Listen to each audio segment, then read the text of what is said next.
Welcome to the Empower, Solve, Protect podcast, hosted by David Levine, founder and CEO of Go West IT, the cybersecurity-obsessed managed service provider.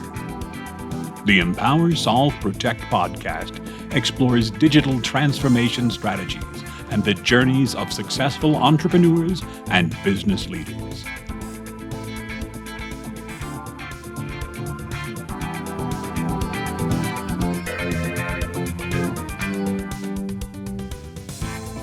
All right, I'd like to welcome today Jamie Yancy, who is the Executive Vice President, Chief Operating Officer, and Chief Technology Officer at Native American Bank. He's also a certified information security manager. I've known Yancy for a while now. I know you prefer to go by Yancy, and really pleased to visit with you, Yancy. I am really so appreciative of your military service.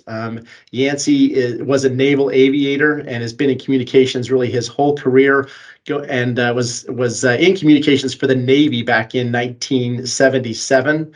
It goes back further than that. Also participated in the redesign of the Secure Automated Communications Network, or SACnet, at the Argonne National Laboratory.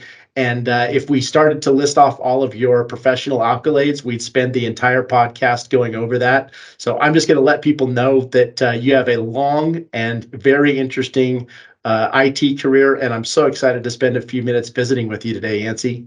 Oh, thank you. It's an honor. That's just a good way of saying that I'm old, right? I've been around for a long time. Well, old and absolutely due some respect and want to glean whatever knowledge you're willing to share with us. So I very much appreciate it. Since you've got such a wonderful career, can you just tell me a little bit about how you got here?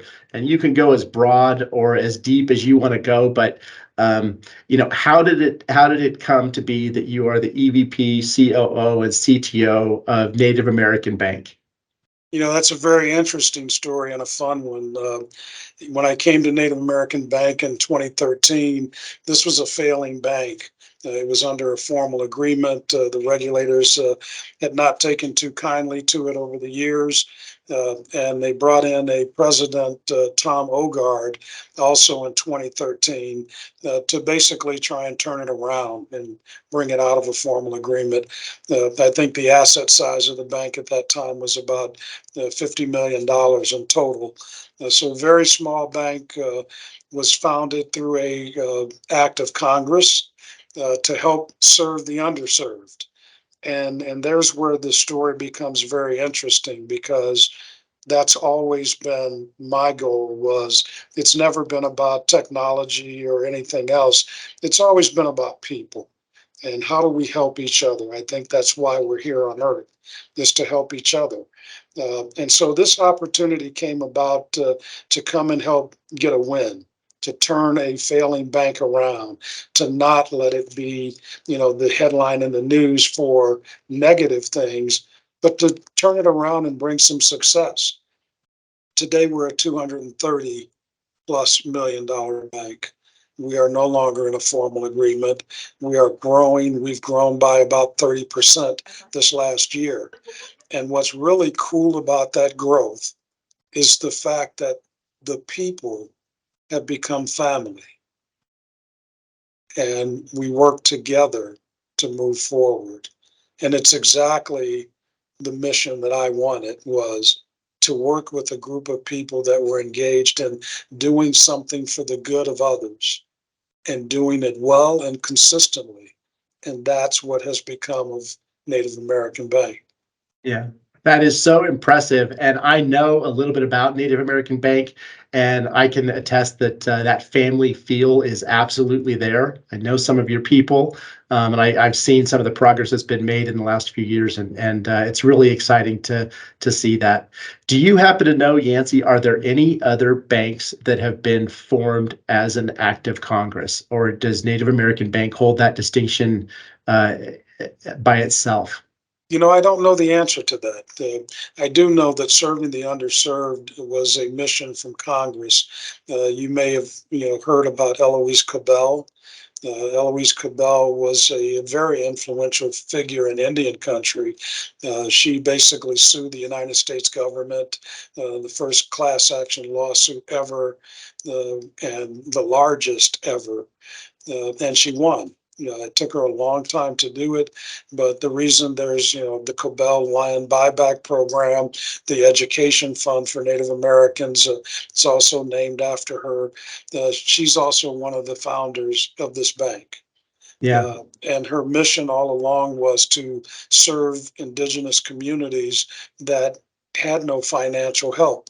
Our Browning, Montana branch is 35 miles one way to the next branch from us. So can you imagine doing that in the wintertime, that 70-mile round trip just to get financial services? And that branch sits right on the reservation. And that was a big part of our start. Yeah. And I know you told me about the Netflix documentary about Eloise, and I did watch that, and it's a phenomenal watch, very interesting, and it gives some context to the history you're describing. Yes, it Yeah. was very well done. Yeah, it absolutely was. You and I are in the IT realm, and we talk to people every day about how to help technology, have technology help people. It's not just keeping an eye on firewalls and switches and making sure computers are running and applications are running. At the end of the day, technology is about helping people, and sometimes that's referred to as digital transformation. But I found as I've been talking with folks that term digital transformation means lots of different things to lots of different people. I'd like to kind of hear from you what you think digital transformation is. How do you define that term? My definition is going to be a lot different than anything you've probably ever heard. Digital transformation for me is about transforming digital technology from a privilege to a tool for everyone. And the example of that is, in this bank in Browning, Montana, when I first got here in, 2013, there were lines, blocks down the street on payday.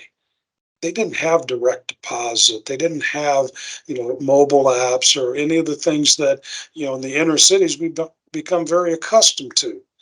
And so, from a technology standpoint, it's up to us to take difficult problems and apply the right tools. So, transforming something digitally is the ability to do things the right way. Everything from going out and making sure that we could help them, on the res get federal funding for fiber optics, to making sure that we could put basic tools in the hands of the underserved. Hmm.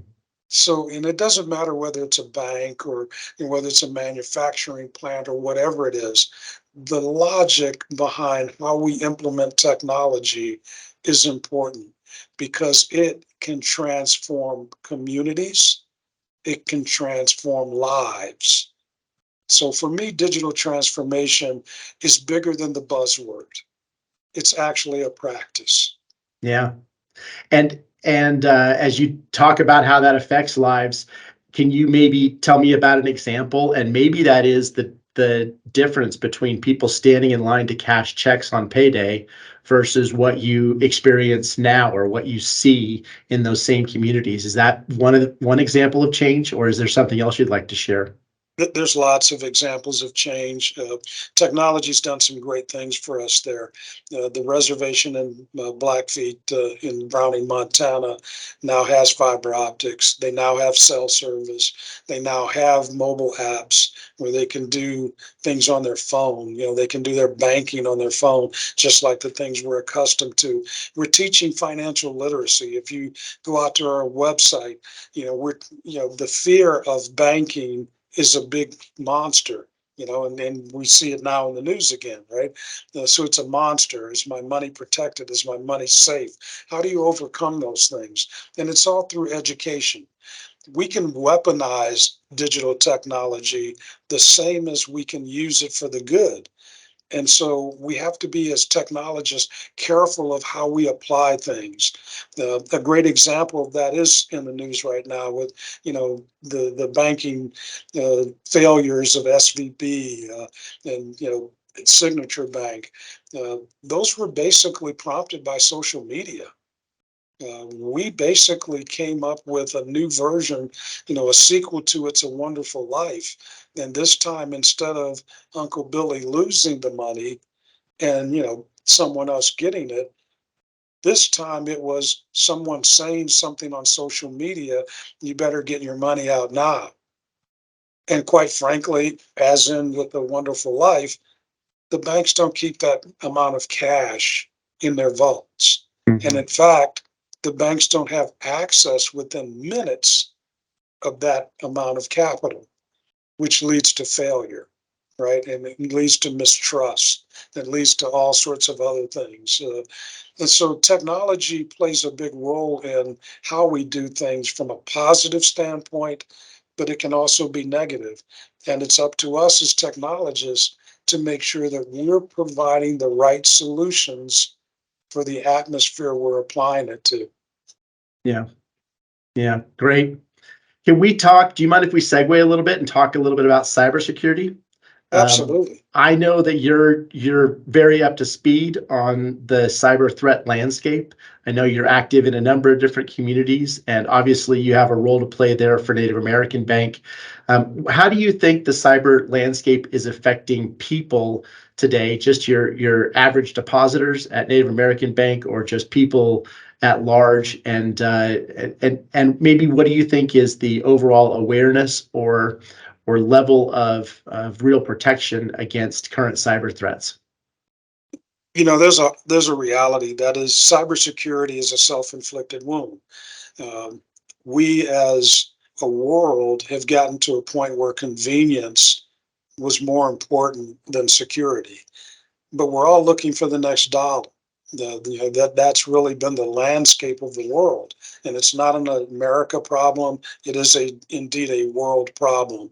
And so what we've done is we've taken and weaponized technology and convenience for personal or political gain. The issue is that as technologists, we don't talk to each other. We created, the Silicon Valley effect is start a new company, make a lot of money, sell it to someone else. The thoughtfulness that goes behind that, the hard work, the grit, the determination necessary that you guys experience every day, even at Go West, in order to maintain security of other people's money is important.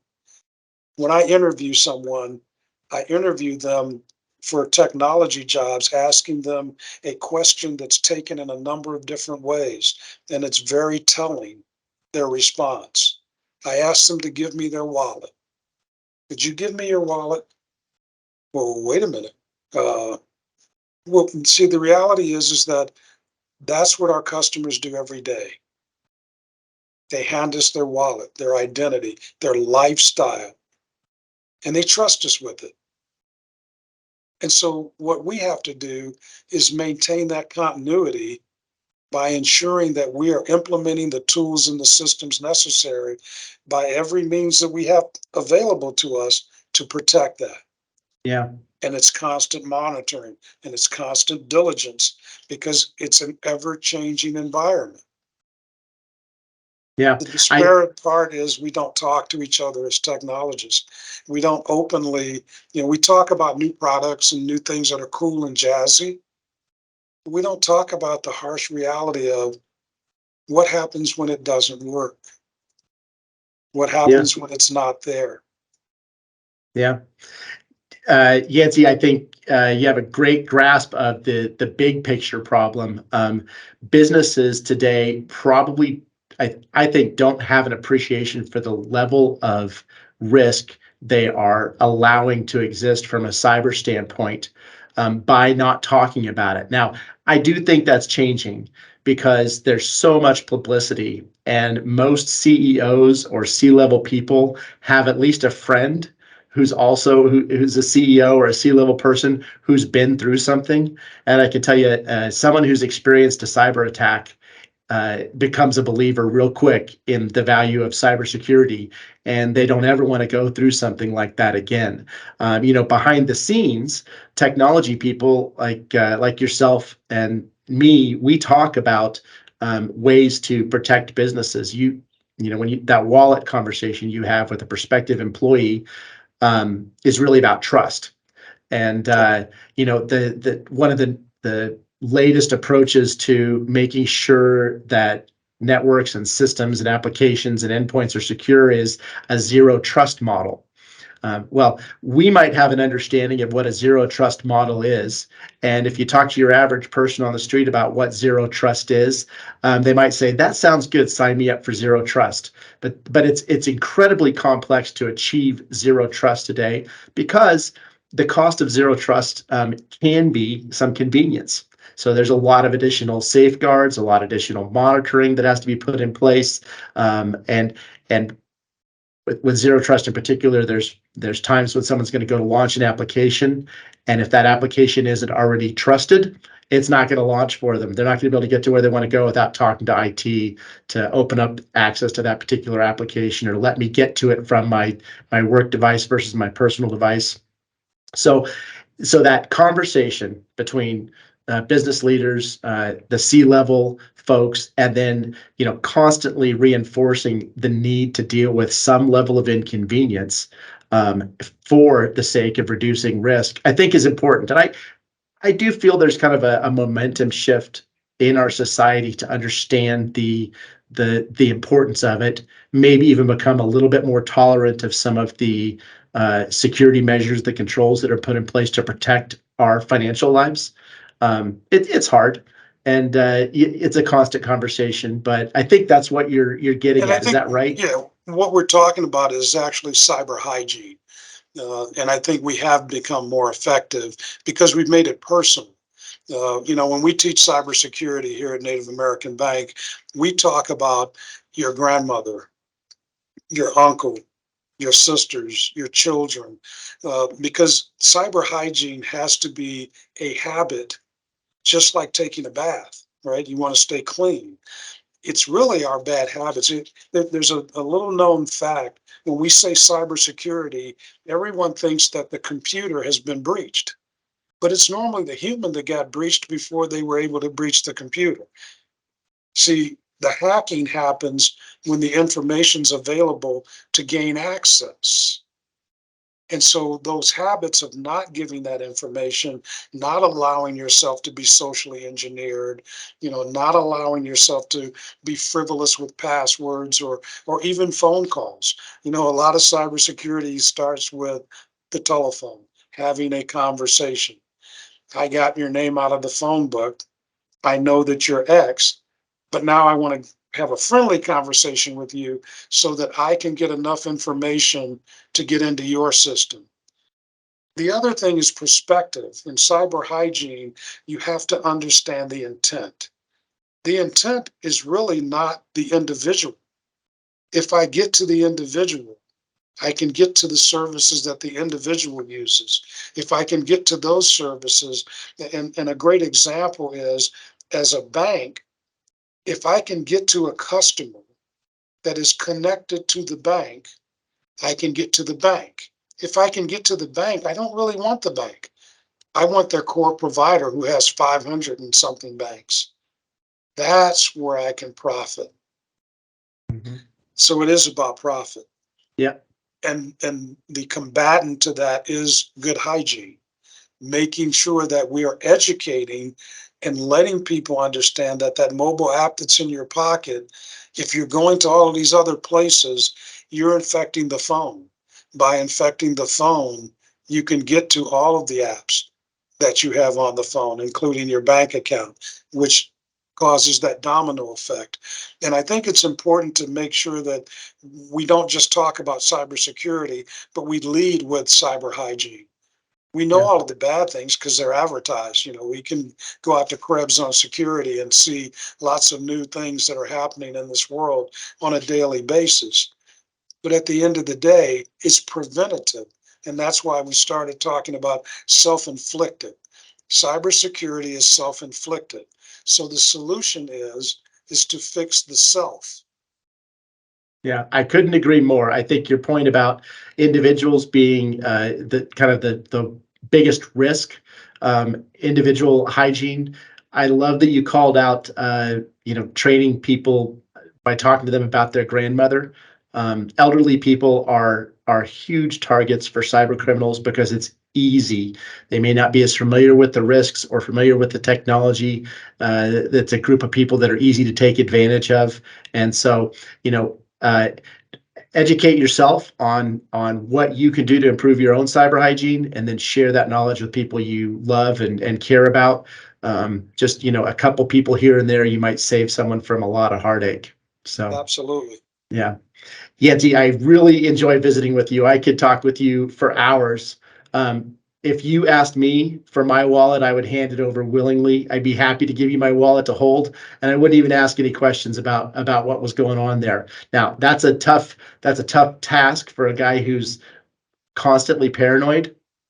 But I know you, and I know the kind of person you are, and I gladly hand you my wallet. I want to I thank can you very promise you much. that I can promise you that we would give it back to you in the same format that you gave it to us, probably with a little interest, depending on the amount of time. There you go. And that's exactly why I'd be happy to do that. So thanks so much for spending the time to visit with me today. I always enjoy it, and I look forward to our next conversation. I appreciate it very greatly. Thank you for the honor. Thanks, Yancy. Bye. If you enjoyed this episode of Empower, Solve, Protect, please like, subscribe, and tell a friend. The Empower, Solve, Protect podcast is sponsored by Go West IT, the cybersecurity-obsessed managed service provider.